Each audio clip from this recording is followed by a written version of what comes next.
말씀을 이렇게 하시지만 사실은 그런 일을 하기까지 정말 어려운 일이 많을 것 같습니다. 우리나라 환경에서 정말 그런 많은 분들을 모아서 또 해나가고 그렇게 크게 같이 하고자 하는 일이 참 좋은데 그걸 대부분이 못하는 이유가 있거든요. 그래서 많이 맞습니다. 정말 너무 많이 어렵기 때문에 못하실 텐데 하다 보면 정말 어려운 일이 많으실 것 같아요.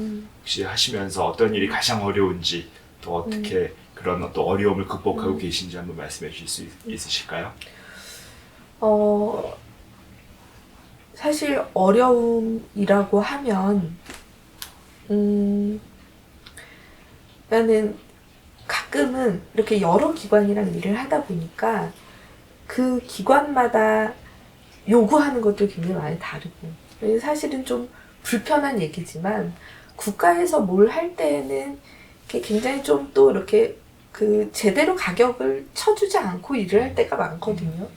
근데 이제 그런 순간에 우리가 사실은 이 정도 제가 선생님들 슈퍼비전도 정말 많이 제공하고 우리는 같이 북리딩도 하고 그리고 일주일에 2번씩 케이스에 대해서 회의도 하는데 이렇게 열심히 질을 유지하기 위해서 하는데 근데 국가에서는 그거를 굉장히 이렇게 딱 우린 여기까지만 지원할 거야 라고 할 때 정말 우리가 이렇게까지 하면서 답답한데 정말 이렇게까지 해야 하나 이제 그런 좌절감을 느낄 때가 많이 있습니다. 근데 그게 또 한편으로는 이게 내가 이걸 해야 되는 원동력이 돼야 되는 거예요. 저는 제가 이렇게 해서 제가 친구들을 돕는 것도 제 목표긴 하지만 제가 이렇게 해서 저희 세팅이 많은 사람들을 돕는다는 걸 알게 되면 좀 이렇게 국가에서도 좀 다르게 생각했으면 좋겠고 그리고 또 이런 비슷한 세팅이 병원 옆에 생기는 것도 굉장히 중요하다고 생각이 되거든요. 그래서 그런 시스템을 좀 만들어갈 수 있는 사람들이 생겼으면 좋겠고 어떻게 보면 그게 이제 저희 바람이죠. 저희는 시작은 비록 이렇게 작지만 근데 어쨌거나 그런 것들이 가끔은 이제 굉장히 마음을 어렵게 만드는 건 사실입니다. 네네. 그러실 것 같습니다. 네. 그래서 지금 방금 말씀하시긴 하셨지만 네네네. 실제로 그럼 뭐 정부, 네. 지자체 또 네네네. 아니면 또 심지어 동료 정신과 의사 네네네. 또 아니면 후배들, 동료들 네네. 많이 있지 않습니까? 네네. 그분들에게 좀 이렇게 바라고 싶은 말씀 좀 어떻게 해달라라든지 뭐 그런 어떤 그들에게 원하는 말씀이 있으시면 한번 해주시면 좋을 것 같습니다. 제가 이제 그 컴플렉스 PTSD, 그러니까 여러 가지 트라우마를 갖고 있는 사람들을 많이 보다 보니까 이게 정말 나 혼자는 할 수 없는 일이구나. 그리고 정말 많은 사람들이 관심을 가져야 하는구나 이런 생각을 많이 하게 됩니다. 사실 대부분의 정신과 의사들이 서울에서 일을 많이 하잖아요. 근데 제가 서울에서 일을 할 때랑 안산에서 일을 할 때는 정말 너무 많은 게 달라요. 사람들의 고민도 다르고 그 사람들이 처한 한계도 다르고 그리고 기본적으로 제공되는 것도 너무 다르고 근데 이거는 그 사람들 잘못은 아니잖아요. 아이가 우울증이 생겼는데 치료를 받을 수 있는 어떤 경제적인 능력도 다르고 그리고 그런 것들을 서포트해주는 시스템도 다르고 이런 건 그 사람들 잘못이 아니잖아요. 근데 저는 그런 것들에 대해서 우리가 좀 더 민감해지고 사실 그런 걸 제일 잘 아는 사람은 정신과 의사거든요. 청년 실업이 문제다 이런 얘기를 하지만 청년 실업이 청년을 어떻게 고통스럽게 만드는지 제일 잘 아는 사람은 저는 정신과 의사라고 생각을 합니다. 그 사람들 삶에 얼마나 그렇게 깊이 침투해서 그 사람들의 삶을 어둡게 만드는지 제일 잘 아는 사람은 정신과 의사거든요. 근데 우리가 이렇게 잘 아는 우리가 그런 것들에 대해서 좀 더 많이 목소리를 냈으면 좋겠다. 그리고 그게 얼마나 영향을 미치는지 물론 이미 많은 선생님들이 너무 고생해주고 계시지만 정말 뭐 논문이든 발표든 인터뷰들을 통해서 우리가 이런 것들이 정신건강에 이렇게 영향을 미친다라는 걸 좀 더 적극적으로 알려줬으면 좋겠고요. 그리고 제가 또 단원고에서 일을 하다 보니까 사실은 이제 행정적인 그런 프로세스들도 많이 경험을 했는데요. 근데 그러면서 느끼는 거는 늘 이렇게 한편에 이분들이 우리한테 도움을 청하고 싶어서 도움을 청하는 건가? 아니면은 그냥 전문가니까 데려다 놓은 건가? 이런 생각이 들 때가 있거든요. 근데 전문가가 이야기하는 게 중요하다는 걸 그분도 알고는 계신 것 같은데 어떤 포인트를 어떻게 도움을 받아야 될지에 대해서 이렇게 다들 고민이 좀 멈춰져 있는 것 같아요. 그냥 관리적으로 정신과 의사 1명, 변호사 1명 이렇게 루틴으로 가는 것처럼 느껴질 때가 많거든요. 그래서 좀 다 같이 이게 전문가가 할 수 있는 역량이나 어떤 것들에 대해서 좀 더 같이 고민하고 좀 더 도움받고 좀 더 도움 주고 이런 것들에 관련돼서 더 많은 고민들이 있어야 우리가 정말 전반적인 사회 전반적으로 우리가 이렇게 만들어낸 어떻게 보면 경험하고 축적된 것들을 우리 모두를 위해서 잘 쓸 수 있지 않을까. 그러지 않으면 전문가는 전문가대로 자기 일하고 사람들은 그 전문가의 혜택을 받지 못하고 그냥 병원에 가서나 받을 수 있고 행정적으로는 받지 못하고 이런 게 계속 악순환이 되면 우리 모두의 손해지 않을까 그런 생각이 듭니다. 네. 정말 이렇게 함께 무엇인가 제대로 만들어 보자라는 그런 선생님의 의지가 잘 느껴지는 말씀입니다. 사실은 선생님이 여러 번 말씀하시면서 계속 어떤 정신적으로 어두워지고 힘들어지는 것들에 대해서 말씀 많이 하셨는데요. 선생님이 생각하실 때 그 진정한 정신 건강이란 과연 무엇이라고 생각하십니까? 사실 이제 레지던트 수련 받을 때 DSM-4를 라인 바이 라인으로 달달달 외우지 않습니까? 근데 거기에 보면 쭉 증상이 나오고 항목 중에 하나가 위의 증상들이 일상생활의 기능을 영향을 미친다라는 항목에 항상 들어갑니다.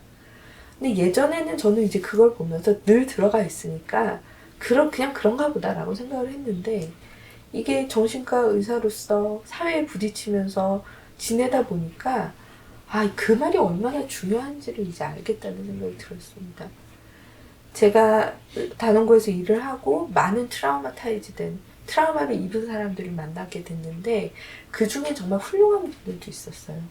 뭐 아주 큰 기관의 센터장을 하신 분도 있었고 그리고 아주 유명한 모금 활동가로 일을 하시는 분도 있었고 근데 두 분 다 굉장히 큰 트라우마를 입으신 분이거든요. 근데 그분이 분명히 힘들어 하세요. 때로는 악몽도 꾸고 때로는 우울하실 때도 있고 본인들도 내가 이렇게 좀 잠수 탈 때도 있다고 얘기를 하세요.